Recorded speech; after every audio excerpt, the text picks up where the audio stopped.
Hello ಗೆಳೆಯರೆ, welcome to S S ಪಿಚಿನ್ Kannada channel. ಈ ಒಂದು ವಿಡಿಯೋದಲ್ಲಿ ಸುಭಾಷ್ ಚಂದ್ರ ಬೋಸ್ ಕುರಿತಾಗಿ ಸುಲಭ 10 ಸಾಲುಗಳ ಮಾಹಿತಿ ತಿಳಿಯೋಣ. ಈ ಒಂದು 10 ಸಾಲುಗಳ ಪುಟ್ಟ ಮಾಹಿತಿಯನ್ನು ನೀವು ಭಾಷಣಕ್ಕೂ ಬಳಸಬಹುದು, ರೈಟ್? ಹಾಗಾದ್ರೆ ಈ ಒಂದು 10 ಸಾಲುಗಳ ಪುಟ್ಟ ಒಂದು ಪ್ರಬಂಧ ಅಂತಕ್ಕಂಥ ನಿಮಗೆ ಇಷ್ಟವಾಗಿದ್ರೆ ಒಂದು ಲೈಕ್ ಅನೇಕ ವಿಡಿಯೋದಲ್ಲಿ ಪ್ರೋತ್ಸಾಹ ತುಂಬ ಸಿಗುತ್ತೆ. ಇನ್ನೊಬ್ರಿಗೂ ಶೇರ್ ಒಂದು ಸಾಧ್ಯ. ಇಂಥ ಅನೇಕ ವಿಡಿಯೋಗಳು ಚಾನಲ್ ಸಬ್ಸ್ಕ್ರೈಬ್ ಆಗಿ. ಹಾಗಾದ್ರೆ ಈ ಒಂದು ಮಾಹಿತಿಯನ್ನ ತಿಳಿತಾ ಹೋಗೋಣ ಬನ್ನಿ, ಕಲಿತಾ ಹೋಗೋಣ ಬನ್ನಿ. ಮೊದಲನೇ ಪಾಯಿಂಟ್ ನೋಡಿ, ಸುಭಾಷ್ ಚಂದ್ರ ಬೋಸ್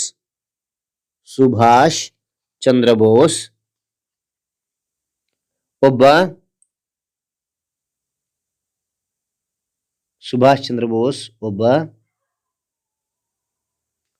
ಮಹಾನ್ ದೇಶಭಕ್ತ.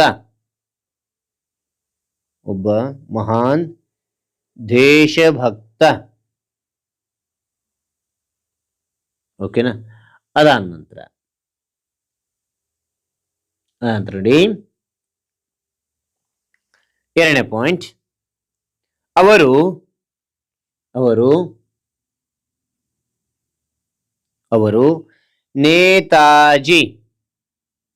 ಅವರು ನೇತಾಜಿ ಎಂದೇ ಪ್ರಸಿದ್ಧರಾಗಿದ್ದರು.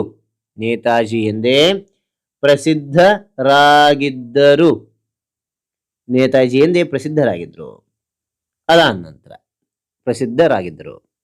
ಮೂರನೇ ಪಾಯಿಂಟ್, ಒಡಿಶಾದ ಕಟಕ್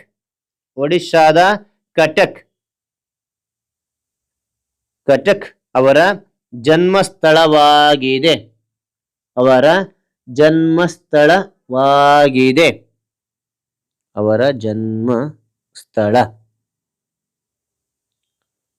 ಜನ್ಮಸ್ಥಳವಾಗಿದೆ. ಓಕೆನಾ? ಅದಾದ ನಂತರ ನಾಲ್ಕನೇ ಪಾಯಿಂಟ್ ನೋಡಿ, ಜನವರಿ 23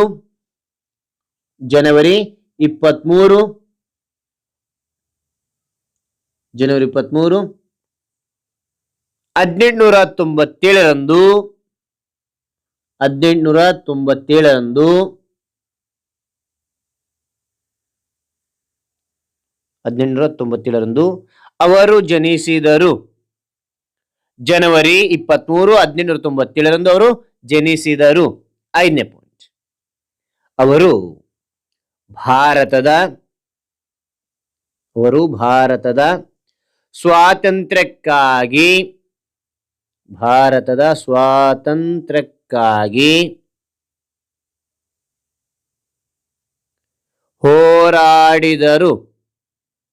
ಹೋರಾಡಿದರು.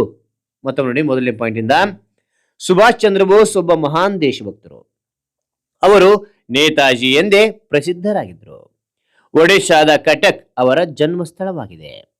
ಜನವರಿ 23, 1897ರಂದು ಅವರು ಜನಿಸಿದರು. ಅವರು ಭಾರತದ ಸ್ವಾತಂತ್ರ್ಯಕ್ಕಾಗಿ ಹೋರಾಡಿದರು.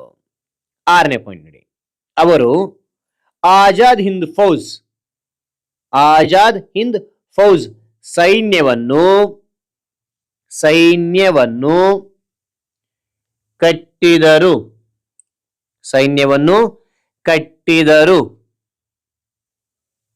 ಓಕೆನಾ? ಆಜಾದ್ ಹಿಂದ್ ಫೌಜ್ ಸೈನ್ಯವನ್ನು ಕಟ್ಟಿದ್ರು. ಅನಂತರ ಏಳನೇ ಪಾಯಿಂಟ್ ನೋಡಿ, ಅವರು ಜೈ ಹಿಂದ್ ಎಂಬ ಘೋಷಣೆ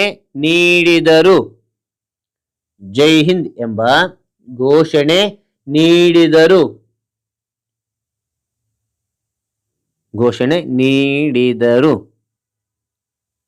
ಓಕೆನಾ?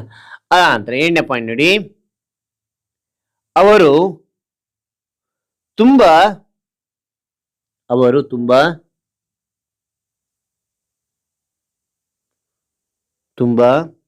ಧೈರ್ಯವಂತ ನಾಯಕರಾಗಿದ್ದರು. ಓಕೆನಾ? ಅನಂತರ 9ನೇ ಪಾಯಿಂಟ್, ಅವರನ್ನು ಕಂಡರೆ ಬ್ರಿಟಿಷರಿಗೆ ಭಯವಿತ್ತು.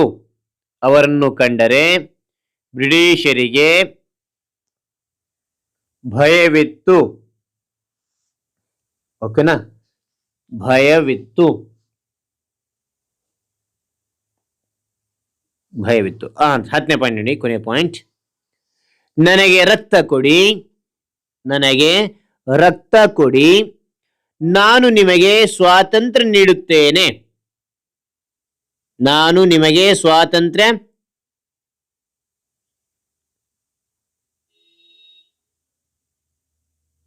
ನೀಡುತ್ತೇನೆ.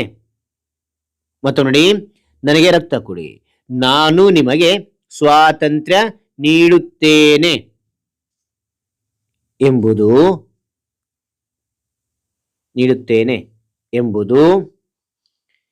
ಇವರ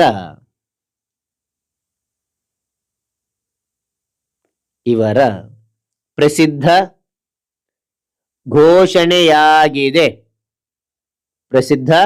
ಘೋಷಣೆಯಾಗಿದೆ. ಓಕೆನಾ, ಘೋಷಣೆಯಾಗಿದೆ.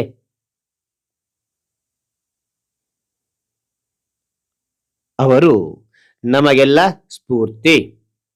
ಮತ್ತೊಮ್ಮೆ ನೋಡಿ, ನನಗೆ ರಕ್ತ ಕೊಡಿ, ನಾನು ನಿಮಗೆ ಸ್ವಾತಂತ್ರ್ಯ ನೀಡುತ್ತೇನೆ ಎಂಬುದು ಇವರ ಪ್ರಸಿದ್ಧ ಘೋಷಣೆಯಾಗಿದೆ. ಅವರು ನಮಗೆಲ್ಲ ಸ್ಫೂರ್ತಿ.